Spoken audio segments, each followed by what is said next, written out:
Current affairs నేను general స్టడీస్ని కలగలిపి ఎలా చదవాలి అనే దానికి సంబంధించి చాలామంది స్టూడెంట్స్కి అనేకమైన సందేహాలు ఉంటూ ఉంటాయి. వాటిని ఎప్పటికప్పుడు మనం నిజానికి మన యొక్క ఈ క్లాసెస్లో చెప్పుకుంటున్నప్పటికీ నేను గమనించింది ఏంటంటే కరెంట్ అఫైర్స్ ఎక్కువ ఇన్ఫర్మేషన్ మార్కెట్లో దొరకడం వల్ల అలా ఎక్కువ ఇన్ఫర్మేషన్ దొరుకుతున్న ఈ నేపథ్యంలో ఇంకొంచెం ఫోకస్డ్గా స్టూడెంట్స్ని తీసుకెళ్లాల్సిన అవసరం ఏర్పడడం వల్ల నేను ఒక చిన్న ప్రయోగం చేస్తున్నాను. ఆ ప్రయోగానికి నేను పెట్టిన పేరు డీకోడింగ్ జిఎస్ విత్ సిఏ అని పెట్టాను. డీకోడింగ్ జిఎస్ అంటే జనరల్ స్టడీస్ త్రూ లేదా విత్ సిఏ అంటే కరెంట్ అఫైర్స్.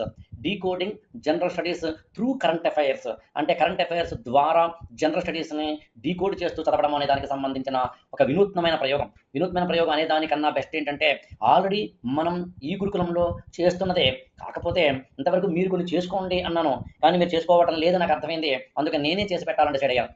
ఎలాగో చూడండి. మన కరెంట్ అఫైర్స్లో ఇండియన్స్ నైబర్హుడ్ ఫస్ట్ పాలసీ అని ఒక టాపిక్ వచ్చింది.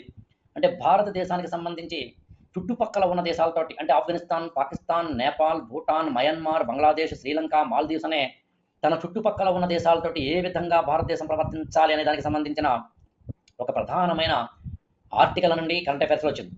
ఇది ఇంటర్నేషనల్ రిలేషన్స్కి సంబంధించి కాబట్టి జిఎస్ టూలో ఖచ్చితంగా మనకి ఇంటర్నేషనల్ రిలేషన్స్లో ఉపయోగపడుతుంది. అదేవిధంగా జనరల్ ఎస్ఏ కూడా ఉపయోగపడుతుంది.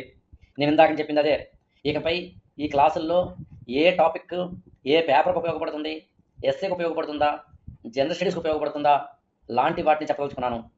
అంత మాత్రమే కాదు, ప్రిలిమినరీకి ఉపయోగపడుతుందా, మెయిన్స్కి ఉపయోగపడుతుందా లాంటివి కూడా చెప్పదలుచుకున్నాను.